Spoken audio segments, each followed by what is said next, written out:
Jamie Lee Curtis just shattered a silence Hollywood has protected for decades, and powerful people are panicking because of what she said.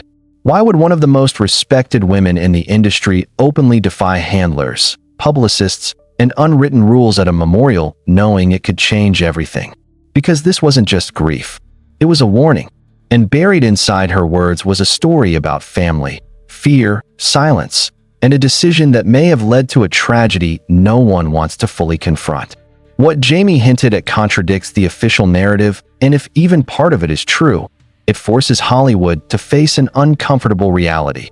Sometimes the greatest danger isn't outside the gates, it's already inside the house. And what comes out later in this story may permanently change how this loss is remembered.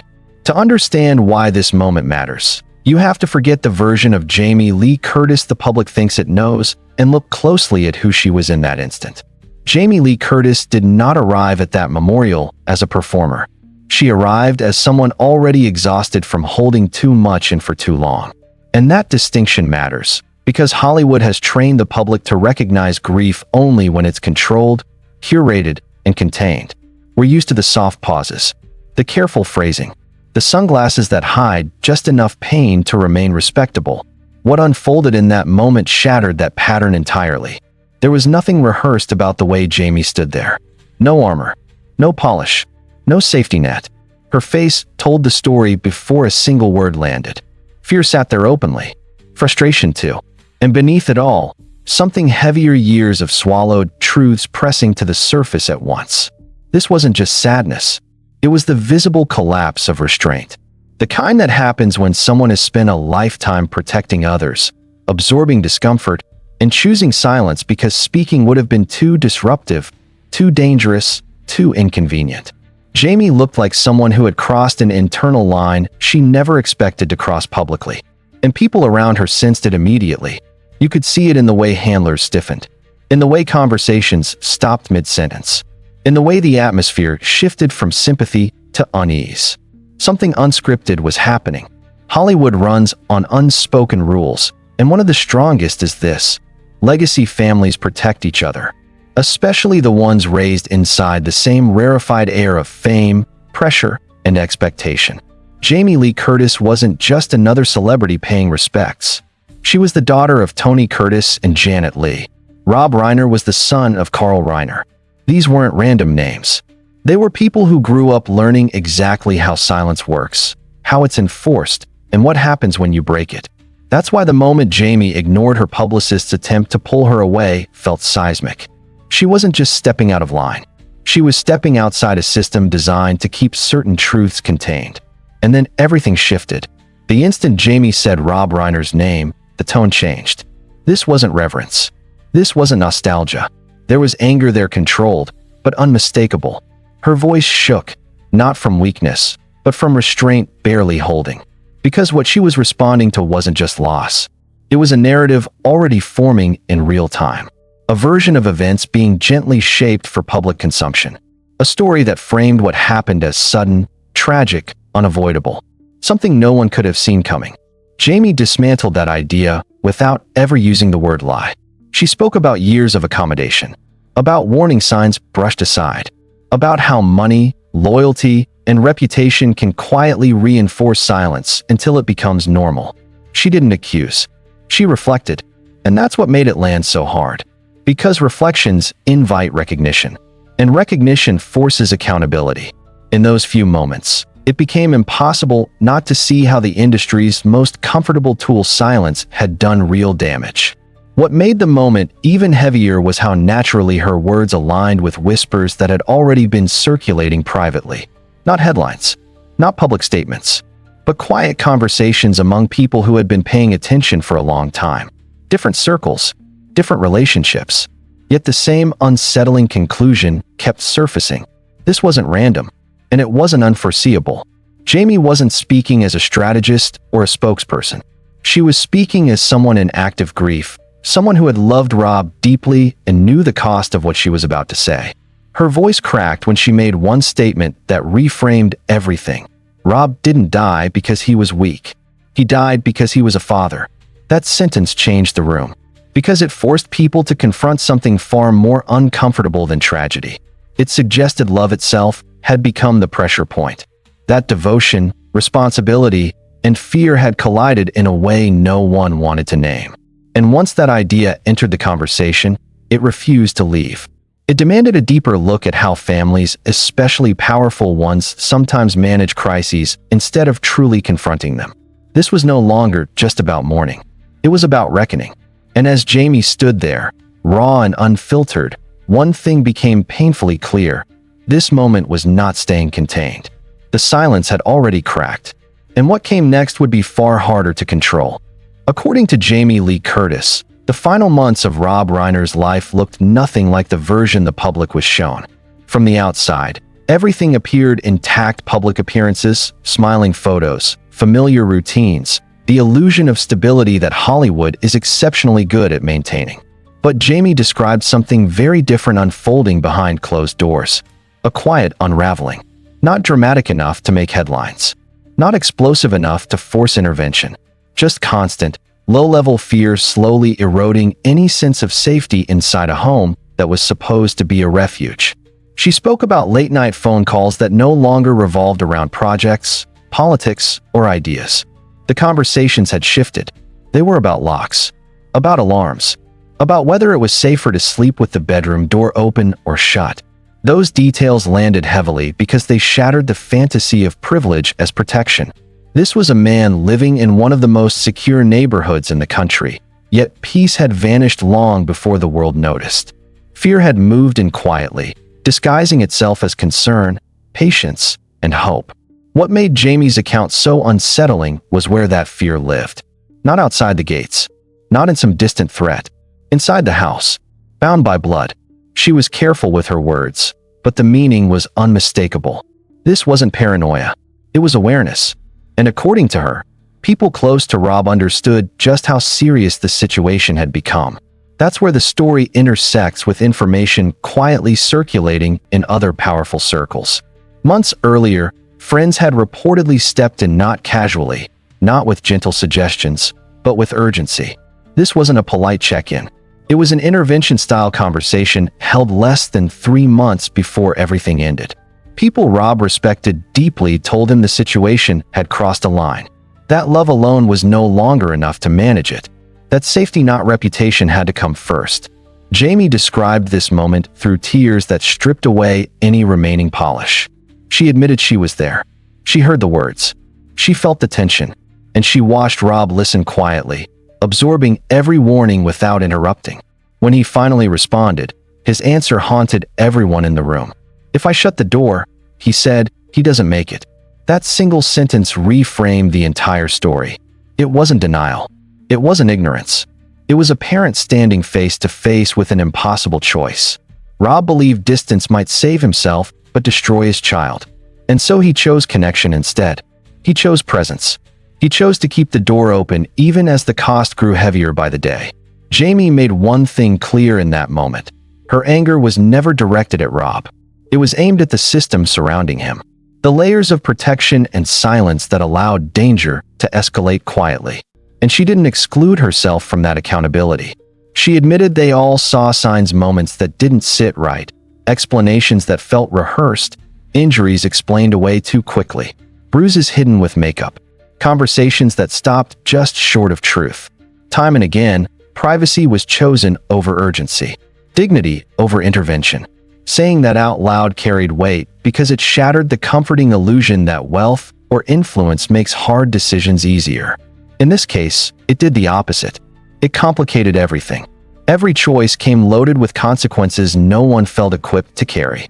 Then Jamie revealed a detail that shifted the story again. Authorities emphasized there was no forced entry, no broken doors, no shattered windows. At first glance, that sounds like a technical note, but Jamie understood exactly what it meant. Whoever entered that house didn't need to break in. They either had access or were welcomed. She described the night in quiet, devastating terms. The house still, the sound at the door familiar enough not to raise alarms. Rob getting up hopeful, even then, maybe believing this was the turning point. An apology, a reset, a chance to start over. Jamie described him as endlessly forgiving, almost to a fault. Not naive, just unwilling to give up on his child. He didn't walk into that hallway as a powerful filmmaker. He walked forward as a father. And that distinction matters, because it explains why the danger wasn't treated like a threat. It was treated like family. As Jamie spoke, the realization settled in. This wasn't a single moment of chaos. It was the end of a long road paved with love, fear, and impossible choices. And once that road reached its final point, there was no rewinding it. The fear no one saw had been there all along, quiet, contained, and devastatingly human. Well, yeah, I mean, he says, well, I know Carl Reiner, he says to me. I said, really? I said, well, he's my dad. And he said, what Jamie Lee Curtis revealed next pushed the story into colder, more unsettling territory, because it suggested this wasn't only emotional chaos or a family overwhelmed by grief. It was a situation shaped over time by pressure, fear, and decisions that slowly narrowed Rob Reiner's options until there were almost none left. Jamie didn't rush into this part. She chose her words carefully, aware of the weight they carried. And when she brought up money, the room shifted again. For years, she said, funds had been quietly draining from Rob's accounts in ways that didn't align with treatment, recovery, or documented support. Those expenses leave trails. They can be explained. What concerned her were repeated losses that didn't fit any clear pattern, large sums moving without oversight, disappearing into places no one could fully account for. She wasn't making accusations. She was describing a reality many families recognize, but rarely name. The idea that financial support can slowly morph into something else. Not help, but control. Not care, but leverage. According to Jamie, Rob believed he was paying for peace. Month after month, year after year. He hoped enough support would stabilize the situation, by time, keep everyone safe. He wasn't reckless. He was desperate. And that desperation reframed everything. This wasn't indulgence. It was a man trying to hold his family together with the only tools he felt he had left. But money has limits. And when those limits appeared, when Rob finally tried to draw firmer boundaries, the dynamic shifted. Jamie suggested this was the moment everything changed. Tension that had been simmering for years suddenly had nowhere to go. Conversations became arguments. Arguments became routine. Neighbors, she said, had grown accustomed to raised voices coming from the house. At first, it sounded like frustration. Later, like fear. And then came the night when the tone was unmistakably different.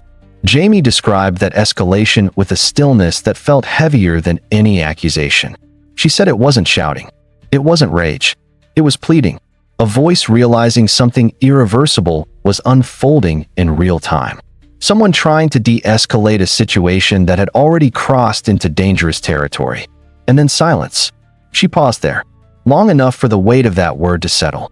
Because silence, she said, can be louder than violence. It tells you something has happened that cannot be undone. Standing in front of the press, Jamie asked a question that froze the room completely.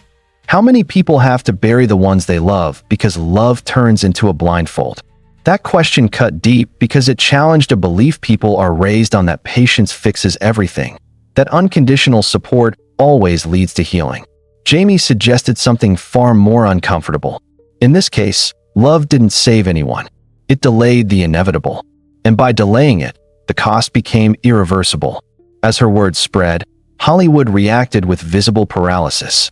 People didn't know which side of the line to stand on. Neutrality felt safer, but Jamie refused to allow it. She made it clear this was not fate, not bad luck, not an unavoidable tragedy. It was the result of years of emotional pressure, fear, and silence. She predicted the defense narrative before it even arrived. Claims about mental health, about addiction, about growing up in the shadow of fame. Attempts to reposition Rob as distant or neglectful. Jamie shut that down immediately. She laid out her truth plainly. Rob showed up. He intervened. He stayed. He supported emotionally, financially, physically. He did everything a parent reasonably could. Then came the moment that changed how people interpreted everything she had said before. A reporter asked about mental state. Jamie leaned forward. Her voice dropped, calm, controlled, deliberate. There's a difference, she said, between being unwell and being dangerous. That single line sent a ripple through the crowd. Hollywood avoids language like that. It prefers ambiguity, soft edges. But Jamie wasn't protecting narratives anymore. She was drawing a line, and once drawn, it couldn't be erased. She admitted she had sensed something years earlier. A coldness, a lack of empathy that surfaced during family gatherings. Moments that didn't sit right, but were dismissed to keep the peace. Looking back now, she said silence felt polite then. Now it feels costly. And with that realization, the story shifted again from private grief to public reckoning. Because if something like this could happen to Rob Reiner, a man widely seen as kind, patient, and generous, then no amount of status or reputation offers real protection. The blindfold had finally been removed, and what it revealed was impossible to ignore. Oh, if I'm an olfactory person. That is my strongest of my senses. Is I have a very Christopher Guest, who you may or may not. Yes. No, he jokes because everything, anywhere I go. By the time Jamie Lee Curtis reached the final part of her account, the story had moved beyond shock and into something far more unsettling: inevitability. Not fate, but a chain of warnings that grew clearer as time ran out. She described a dinner that took place just 2 weeks before everything ended. At the time, it felt ordinary. In hindsight, it feels unbearable. Rob barely touched his food. He was distracted, withdrawn, not the man everyone knew. The conversation drifted, harmless on the surface, until Rob leaned in and said something quietly, almost casually, that now hangs over everything. He told Jamie he believed someone close to him might hurt them. It wasn't dramatic.